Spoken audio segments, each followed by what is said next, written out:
Namaste, Namaste, Shilpa. Narad. Can you give me the page number? Sure. So, Narad sir, we are on page 146, and it's the last line. 146. Yes. Okay.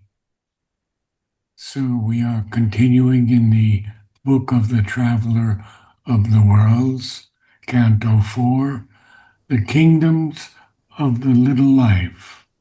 All right, so let's begin with that difficult evolution that is in this particular plane of existence, and then we'll move to page 147 Yes.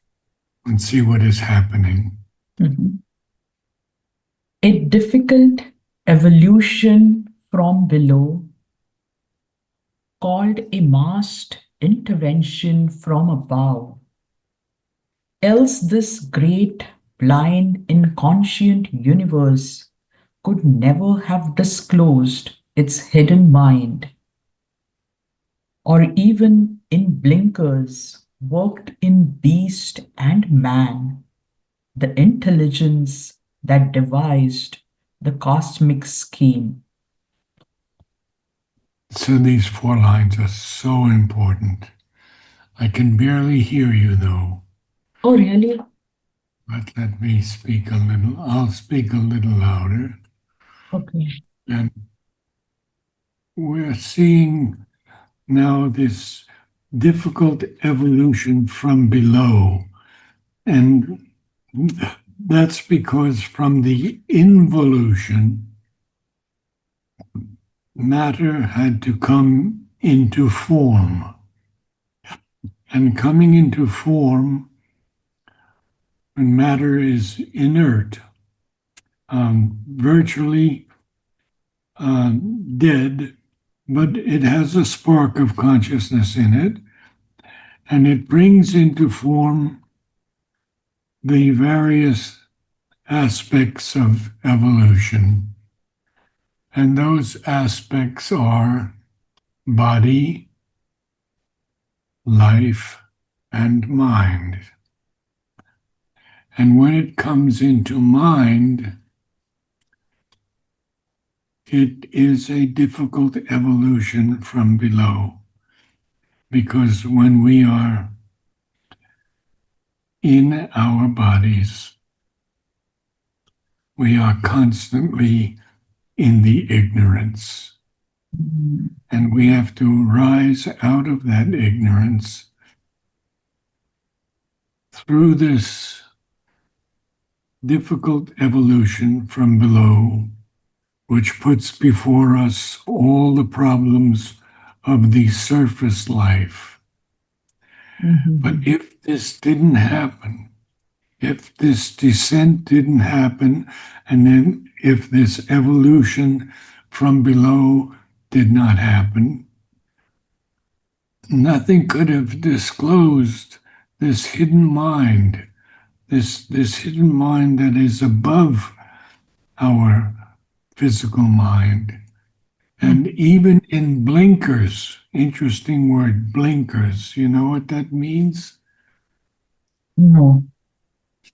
Well, in the horse races, Mhm. they put these Oh. blinkers on the horses so they Mm. can't see on Mhm. either side and only straight Okay, ahead. straight. Yeah, yeah, yeah. So even in blinkers, this is Sri Aurobindo's humor, Mhm. worked in beast and man. What worked in them? The intelligence that devised the cosmic scene. Now, we should look a little bit about what Sri Aurobindo says about the inconscient. We've gone through it sometimes. So I'll just only read a letter or two from yoga, letters on yoga. The inconscient itself is only an involved state of consciousness, which, like the Tao or Shunya, though in a different way, contains all things suppressed within it, so that under a pressure from above or within. All can evolve out of it. An inert soul with a somnambulist force, sort of a sleeping force. And he says further, he says the inconscient is the last resort of the ignorance. Wow. Very powerful. We'll continue on. Sure. At first, now this is Ashwapati, and he's seeing all these things. And what does he see at first? Okay. At first, he saw a dim, obscure mind power moving concealed by matter and dumb life. Yeah, but that mind power is moving, but it's concealed by matter and dumb life.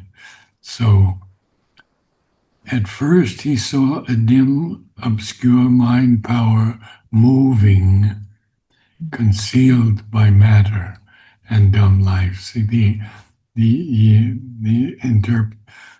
expression of it has to be a little different. Huh? Yeah. Okay. I'll Very read it good. again, Narad sir. Okay. Yeah. At first, he saw a dim, obscure mind power moving, concealed by matter and dumb life. So what he sees here now is this dim, look at Sri Aurobindo's words, dim, obscure mind power. So there is a mind power, but it's still dim and obscure, and it's moving, but it's also concealed by matter and silent life. And now what is it going to happen? A current thin, it streamed in life's vast flow, tossing and drifting under a drifting sky. Amid the surge and glimmering, tremulous wash, released in splash of sense and feelings waves. Yeah, and I wouldn't hesitate there with glimmering. Amid the surge and glimmering tremulous wash. See Amid the the difference? surge and glimmering tremulous wash. Yes. Yes. So what is he actually seeing now? He's seeing this obscure mind power. And that mind power is a very thin current. But it's still streaming in this vast flow of life. And then this beautiful line, tossing and drifting under a drifting sky. Oh, amid the surge and glimmering, tremulous wash, tremulous, trembling, quivering, shaking wash, released in splash of sense and feelings waves.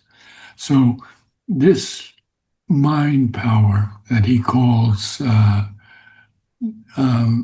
obscure, this obscure mind power, you see, is only beginning to be released in a splash of sense and waves of feeling. Now everything's becoming so clear, isn't it? Yes. I'm trying more and more to get even clearer. No, it's unfolding to me. Thank you so much, Narad sir. I mean, you're putting a lot of emphasis on getting to the depth of that meaning, and that's helping me, Yes, get the and the intensity and importance of each word. Absolutely. So please continue. Sure. In the deep midst of an insentient world, Its huddled waves and foam of consciousness ran, pressing and eddying through a narrow strait, carrying experience in its crowded pace. Okay. Now, this is an insentient world we're talking about, a world that's without feeling or consciousness, almost inanimate. So, in this deep midst of this insentient world, these huddled waves and these foams of consciousness, what did they do? They ran pressing and eddying, but through a narrow strait. Mhm, The strait, of course, is a narrow passage of water that connects two large bodies of water. mhm, And I remember, maybe you've seen them in Florida also, mhm, uh, on the where the experiments with space travel were. Yeah. Yes. So here it's a narrow strait, a very narrow strait, Mhm, and and these and these waves are eddying. They are at variance with the main current in a stream, mhm, and so they are carrying experience, but in its crowded pace. mhm. Now, what happens next then? It flowed emerging into upper light from the deep pool of its subliminal birth to reach some high existence still unknown. Okay, so we see that it's eddying. We see that its foam of consciousness is pressing through this narrow strait, and with it, it's carrying experience in Mhm, its crowded pace.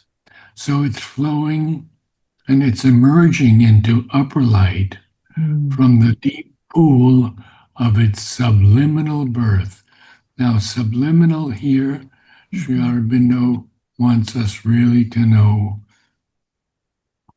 that it's in the life divine. He says, the real subconscious is neither diminished consciousness close to the inconscient. The subliminal is a consciousness larger than our surface existence. We must remember that. It's not something diminished at all. It's larger than our surface existence. But both belong to the inner realm of our being, mhm, which our surface is unaware. mhm, So both are jumbled together in mhm, our common conception and parlance. It's mhm, very, very important to remember that. mhm, And we'll go just a couple more lines and finish. To reach some high existence, but that high existence is still unknown. And mhm. I have to go a little early, so you should read everything now. Okay, so I'll go back to page 146. Yes. Okay. And I think you grasp the whole idea of what is Yes. happening. Yes. Good. A difficult evolution from below, called a massed intervention from above. Else, this great, blind, inconscient universe could never have disclosed its hidden mind, or even in blinkers worked in beast and man, the intelligence that devised the cosmic scheme. At first, he saw a dim, obscure mind power moving, concealed by matter and dumb life. A current thin, it streamed in life's vast flow, tossing and drifting under a drifting sky, amid the surge and glimmering tremulous wash, released in splash of sense and feelings waves. In the deep midst of an insentient... I would drop your voice on waves because it's a full stop. Okay. Released in splash of sense and feelings waves. Yes. In the deep midst of an insentient world, its huddled waves and foam of consciousness ran pressing and eddying through a narrow strait, carrying experience in its crowded pace. It flowed, emerging into upper light from the deep pool of its subliminal birth to reach some high existence still unknown. I think that's where we stopped. Very good. See you next week. Sure, Narad sir. Namaste. You have a great week ahead. Yeah.